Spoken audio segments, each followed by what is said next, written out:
This right here is the Behringer XR18, an 18-channel 12-bus portable mixer from, obviously, Behringer. And although it's like 10 years old, it might be my favorite portable mixer, especially for small churches. Let me tell you a little bit about it and why I like it so much. So first off is the size. I mean, as you can tell, this thing is pretty tiny.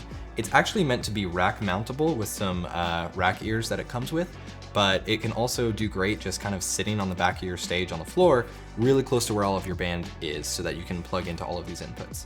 Speaking of inputs, you actually have 16 combo jacks here that have Midas preamps, so you know they're gonna sound good.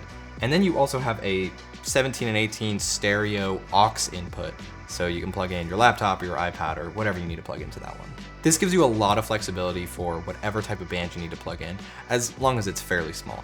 But where this thing really shines is at a small church or potentially at a retreat or a summer camp, which is coincidentally where we use it the most, is at our leadership retreat and our summer camp, where we don't bring a full band, but enough to kind of fill up these inputs. So to kind of keep going down the row, down here below the inputs, you actually have 6 monitor outputs. So this is perfect for in-ears, or if you need to route maybe a speaker out in the common area for the students to play some music during free time, again, at summer camp.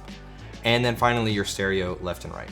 You also have a nice little headphone jack with a volume control, which is really nice for actually monitoring what's going on here. So you can see this isn't gonna blow anybody away with the number of inputs and outputs there are, but it gives you enough that it's pretty flexible. For example, at our last summer camp, we had a stereo keys channel, a bass, an acoustic guitar, a drum pad, a laptop, an iPad, rewired mics, a speaker mic, and I think we maybe had a channel left over. So we had plenty for what we needed. We also ran in-ears to each one of our musicians and vocalists and had another mix left to go outside to the patio where kids were playing ping pong and whatnot. So again, this isn't going to be your mega church sound mixer, obviously, but it's perfect for those smaller events, especially when they're on the go. If we continue looking at the connectivity on this top row, we'll skip this part for now, but you actually have MIDI in and out, which is useful for sending different MIDI commands and sending things out to control other devices. I haven't personally used this, but I imagine that if that's something that works in your workflow, it could be pretty powerful. Next up, you have a USB, because this guy actually has an audio interface built in, so you can plug directly into your laptop and get all of your different channels coming into Pro Tools or Logic or wherever to record, but also to perform a digital sound check, which is invaluable, especially in these smaller environments where you maybe don't have time to rehearse all that often, but you can record the different sessions that you have and play them back in order to work on your sound check, even in your headphones, monitoring out of this output right here. Not only that, but it also just makes it really easy to record your different sessions or even play audio directly from your laptop into this guy. It gives you a lot of flexibility for your ins and outs to not just be plugged in directly to the mixer. Next up, we have an Ultranet port, which is awesome because if you're in the Behringer ecosystem and you're using, say, P16s for your personal monitoring and your in-ear mixes, you can do that even with this little guy here.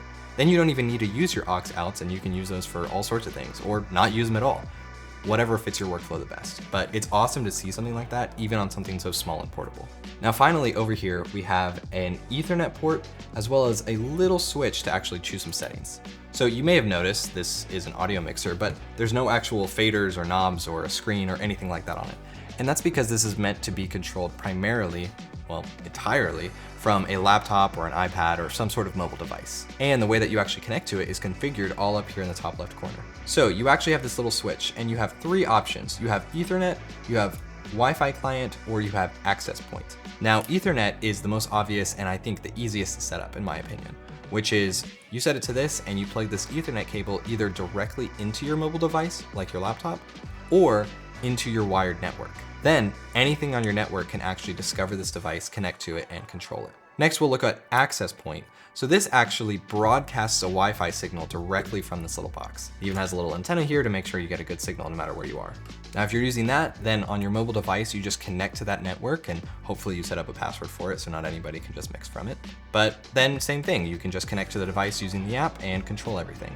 This one's not as useful in my opinion because it means if you're connected to this, you are not connected to the internet, which can be a little limiting if you need that device for other things. Now, finally, you also have Wi-Fi client. Now this one takes a little bit more configuration up front, but essentially it's similar to Ethernet, except instead of connecting to your network through a cable, it connects to your network over Wi-Fi. So this just connects to your Wi-Fi network, and then any other device on the network can connect to this. Okay, so those are the ways that you actually connect to this guy, but what do you connect to it with in order to control it? Like obviously a laptop or an iPad, but they actually have an app built specifically for this called the XR mixing app. So let me show you how that looks. So what you're gonna do is actually install the XR Edit app on your computer. And once it's installed, you'll open it up and it normally will just open up this setup page and you'll see any mixer that's on your network, regardless of how you actually set up the connections. So then you'll connect to it. And I already have a scene set up, but normally this would just be kind of defaulted to some blank settings. But in here you can see now we've got an entire mixer here on my computer. And so over here on channel 6, Vox 1, check, check, check, check. You can see I actually have this cable plugged into channel 6 and I've got a mic. And I can see it coming in and I can see it over here.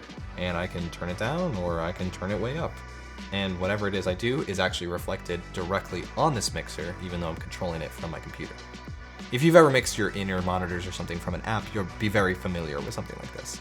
Now, obviously this isn't as easy as actually using a physical mixer with some physical faders and touchscreens and whatever, but it gets you most of the way there, especially if this is for a smaller event or something like that. You can still do all of the things that you're used to doing, such as setting up your channel, your gain, your phantom power, your EQ, your gates, your compressors, setting it to your different aux sends, effects, etc., etc. You know, it's a full-fledged mixer, you're just controlling it over a laptop or an iPad or something like that.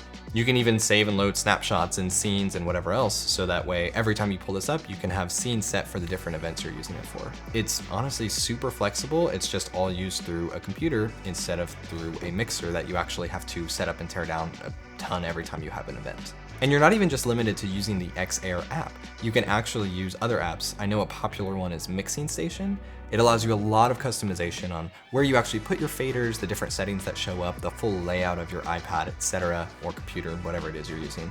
If this is something that you're using every day and you want the flexibility to build kind of your own screen and layout, maybe Mixing Station makes sense for you, but if you're just using one of these every once in a while, probably just stick with the XR app. You can probably get everything you need out of it. And it's not just on a laptop. You can also pull this up on something like an iPad, for example. And so this is going to look really similar. I'm just going to pull open the XR app, and there we have our XR18 that's on my network. And once I'm in here, I have the same type of control. So we can tell if I change the Vox up and down, we can actually see it move on my laptop as well. And then I can maybe say I have one of my vocalists using this, I can jump into bus 1 and I can just control every send on that particular bus. Or jump back to main and adjust the volume. I have all the same control over here that I actually have on the laptop. It just looks a little bit different because of this app that we're using. Again, this gives you a ton of flexibility in how you actually use this to mix your show, set it up, go out in the audience and hear what you're doing, or sit back in a tech booth and control everything. You might like one versus the other, or maybe you use both for different circumstances. I know at our last event, our summer camp, I used both. I had the laptop back in the booth area, and then I was able to walk around with my iPad and make changes during rehearsal. It was super flexible and so easy. So who is the XR18 for? Well, I kind of touched on it already. It's for any church that's doing any kind of smaller event outside of their normal venue. That'd be great to have a fully fledged soundboard for, but maybe with less setup than you would normally expect. So in our case, it's perfect for our summer camp that has maybe about 100 students in a pretty small venue, or our retreat that we're going to this weekend that has maybe 75 to 100 people at it, and we're just going to have some worship with a few instruments, a few vocalists, a couple of mics, you know, nothing too crazy, but more than what we can just fit on a really tiny analog board that we're going to carry with us. I think that's the best thing about this, is the flexibility. Being so small and being able to control everything wirelessly from an iPad or a laptop just makes this thing super accessible for any type of event that we're doing. Speaking of super small and accessible, the way that I actually connect to this guy is with a tiny little travel router that I bring with me. So this guy has the same network no matter where I go, and I'm able to connect it to the wireless network or wired network in that location and just send a repeater, but with my own network name, and that way everything connects to it automatically. It's like $85, it's kind of a bargain, it's awesome for this type of setting. So I'll leave a link to this in the description as well if you're interested. Okay, so this mixer is used for smaller events every once in a while. I mean, how much is it? Does it actually make sense cost-wise to be doing that? Honestly, I think yes. If you're gonna buy one of these outright, the latest price on Amazon right now is $459. For an 18-channel audio mixer with Midas preamps that you can control from an iPad and whatnot, like, honestly, that's kind of a steal. 459 bucks, like that ain't bad. Or you could do what we actually have done and just rent it every time that you need to use it. Like I said, we really only use it for summer camps and now our leadership retreat that's happening this weekend. So it's not like something we're using every single day. So buying one doesn't necessarily make sense for us, especially considering, again, this is a 10-year-old product. But if you go to lensrentals.com, not sponsored by the way, I just genuinely love this site, you can rent it for $59 for a week. That means you'd have to rent it 8 times to even break even on the brand new price. And yeah, maybe if you're someone who's using it a lot, 8 times makes sense. But for us, we're using it 1, maybe 2 times a year.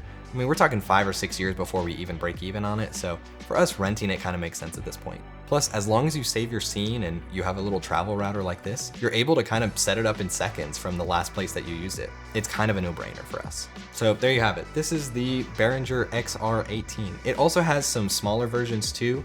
The XR16 and the XR12, I believe. They're pretty similar, just with different numbers of inputs, different types of inputs. I personally think the XR18 is that sweet spot for price, number of channels, etc. But if the other one fits your needs and your budget better, maybe grab one of those. Again, not a new product, but an awesome product, and I want to make sure that you all know about it. But hey, we don't always have to use the latest and greatest. We really just need to use the tool that works for the job that we're trying to do.